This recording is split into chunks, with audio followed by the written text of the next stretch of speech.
अब भगवान साहब राम इस किसे कहते हैं, थोड़ा सा यहाँ प्रमाण देते हैं।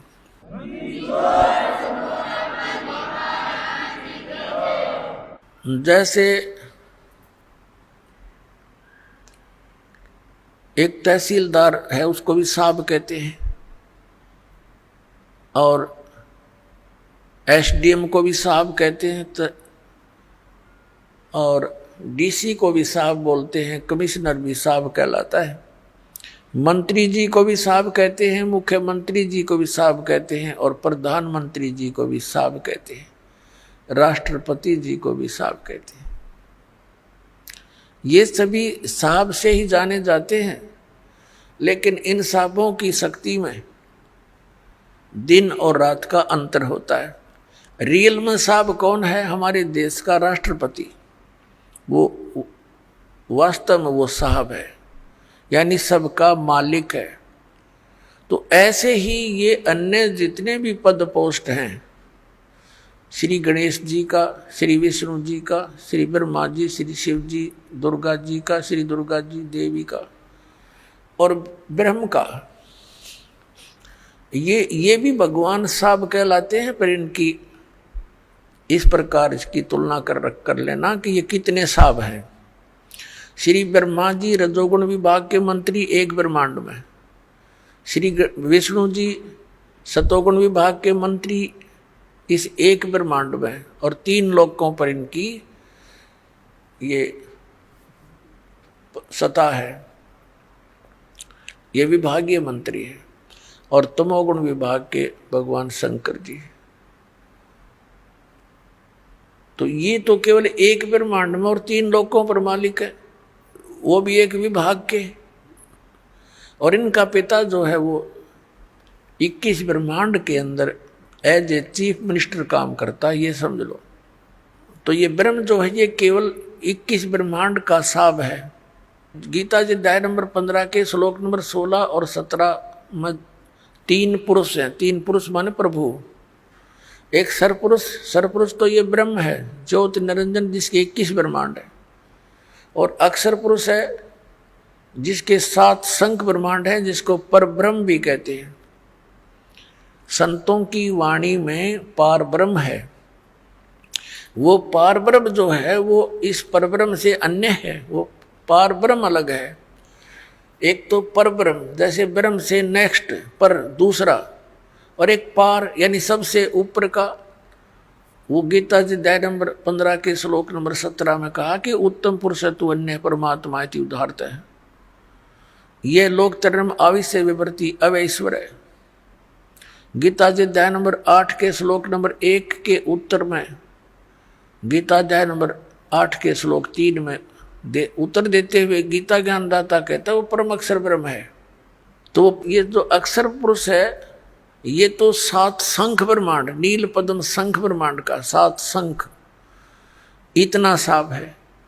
और वो परम अक्षर ब्रह्म उत्तम पुरुषत्व अन्य, ये असंख्य ब्रह्मांड का ओवरऑल कंट्रोलर है, ये सब का मालिक है। वो कबीर देव है, कबीर साहब है, जो काशी में धानक जुलाहा रूप में रहा करते थे। अब हम फिर लौट कर आते हैं उसी प्रश्न पे।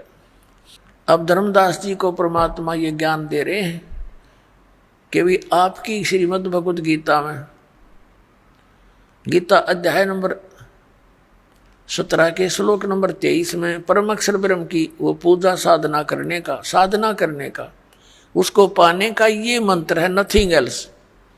तो श्रीमद् भगवद गीता जी में ना तो हरे राम हरे कृष्ण राधे राधे श्याम मिला दे, ना सीताराम, और ना ही ओम नमः शिवाय, ना ओम भगवते वासुदेव नमः।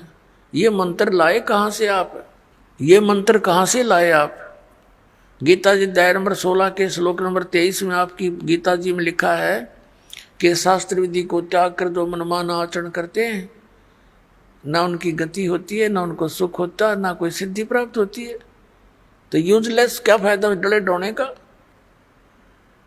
अब धर्मदास जी ने सारा कुछ सुन लिया, तो परमात्मा बता रहे हैं कि 8वें अध्याय के 8, 9, 10 में गीता ज्ञानदाता कहता है कि उन श्लोकों में कहा कि उस परमात्मा की भक्ति करेगा उसको प्राप्त होगा। उसका मंत्र बता दिया 70 में जाके 23वें श्लोक में कि ये मंत्र है। इसके अतिरिक्त जो भी आप जाप करते हो, इति निर्देश है, फाइनल फैसला आपकी गीता जी में ओम तत्सत इति निर्देश है। निर्देश है माने डायरेक्शन, बाय ऑर्डर, इसके अतिरिक्त कोई मंत्र नहीं।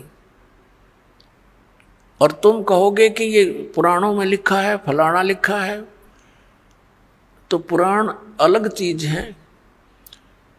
पुराण किसी ऋषि और इस ब्रह्मा के सत्र की है, और गीता और वेद जो है ये गॉड गिवन ग्रंथ है, ये परमात्मा का विधान है। और पुराणों के अंदर जो आदेश है किसी अन्य ऋषि और इस ब्रह्मा विष्णु महेश के सत्र का है, ये भगवान नहीं है। ये विधान नहीं बता सकते, परमात्मा का चेंज नहीं कर सकते। बता सकते हैं अगर वेदों के अनुसार बताते हैं तो कोई दिक्कत नहीं, कोई बताओ, और गीता के अनुसार बताते हैं। जैसे हम वेदों और गीता को छोड़कर पुराणों के आधार से भक्ति करते हैं तो किसी ऋषि के आदेश का पालन कर लिया हमने, और वो आदेश यदि वेद विरुद्ध है तो वो अपराध है। जैसे एक मित्र था किसी व्यक्ति का, दरोगा जी SHO, और उसका कोई पड़ोसी उसने तंग घना करे था। उसने अपने मित्र SHO से कहा कि ऐसे ऐसे एक व्यक्ति मुझे बहुत तंग करता है, कुछ समाधान बता। उसके मित्र SHO ने कहा कि तू मार लठ उसका, माप देख लो। उसने गढ़ दे। अब उसने आंगा पा गया, आदेश मान लिया उसका, अपने मित्र SHO का, अपने पड़ोसी के साथ झगड़ा कर लिया। झगड़े में उसका कान पर लठ लग गया, मर गया उसका पड़ोसी। अब वहां का प्रभारी था वही SHO, वो लिया पकड़ के अपने उस मित्र को, क्योंकि उस नालायक ने अपने एक मित्र अधिकारी की आज्ञा का पालन करके राजा का विधान तोड़ दिया। राजा का विधान था कि यदि कोई किसी की मृत्यु हत्या करेगा तो उसको सजा मौत मिलेगी। अब उस राजा के विधान के टूट जाने से, अपने मित्र की आज्ञा का पालन करने से उसको सजा मौत होगी। तो परमात्मा कहते हैं कि कबीर साहेब के आप जी उन वेदों और गीता के अतिरिक्त कोई और अन्य साधना करते हो तो वो आदेश भगवान का नहीं, विधान नहीं मालिक का। आप फिर किसी SHO की आज्ञा का पालन कर रहे हो, ऋषि और इन महर्षियों का, इनके बताए इस अज्ञान को ग्रहण नहीं करना।